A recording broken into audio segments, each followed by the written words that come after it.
Vanoy, and he was actually made a cardinal by the Pope. He's one of those guys who's made a cardinal by the Pope just for services rendered, especially because of the teaching of Scripture.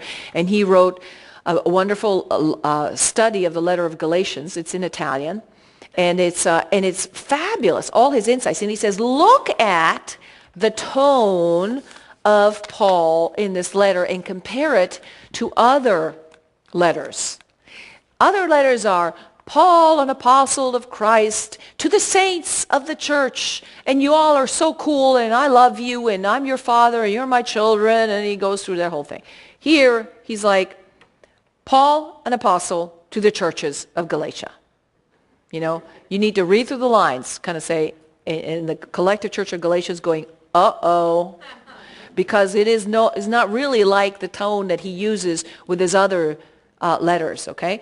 Paul, an apostle, he has to add his credentials up front. Why? They know he's an apostle. Why? He evangelized them. He established their churches. So he's like kind of showing it, he's kind of showing ID again up front, saying, did you forget who I am?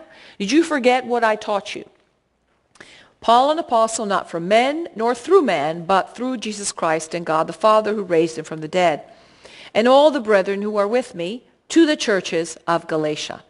So, you know, there's a lot of terms to be unpacked just even in that simple sentence. The Greek verb apostelein means to send.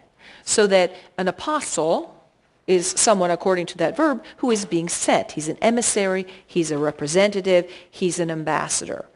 And Paul shows that he's been called by the risen Christ himself to be an emissary, a representative, an ambassador. And just like Peter and the other bishops. It's a very interesting point. And that he is an apostle. And remember, what do we recite in the creed? Unam sanctam catholicam. One holy, apostolic, and Catholic, right? I mean, apostolic. Why? It is, the church is apostolic. Why? Because she is founded on the teaching of the apostles. She is founded on the teaching of the apostles. Paul says the apostles are the pillars of the church. The teaching of the apostles is one of the pillars of the church. Okay? Very, very, very, very important. 1 Timothy 1:12. On this account I am suffering these things, but I am not ashamed. For I know him, that would be the Lord, in whom I have believed, and I am confident that he is able to guard what has been entrusted to me until that day. Meaning what? He knows that he has been entrusted with a deposit. And he trusts the Lord to guard him while he's giving that deposit out. All right? Catechism 857. The church is apostolic because she is founded on the apostles in three ways.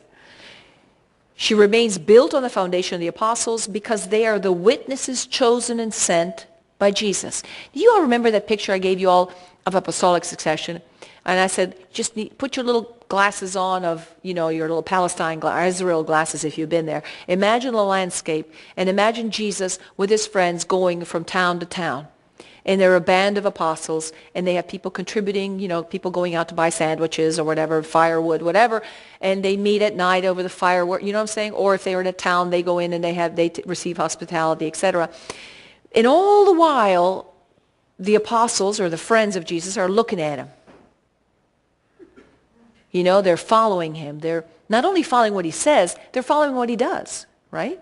They're following how he comports himself, right? Remember those places where it says, and Jesus wept?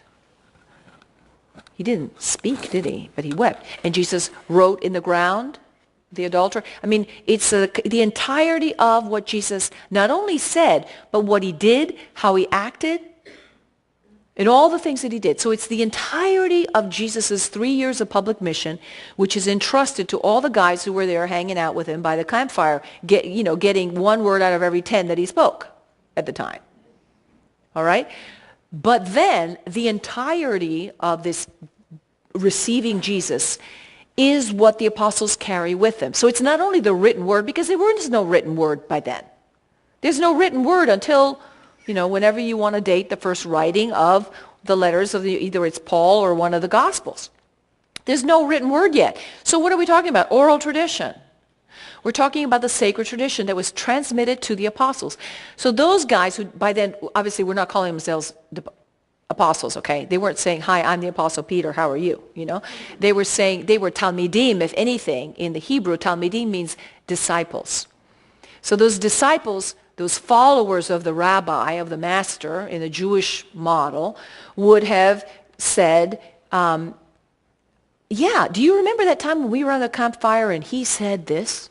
Yeah, and you remember how sad he was when we did this?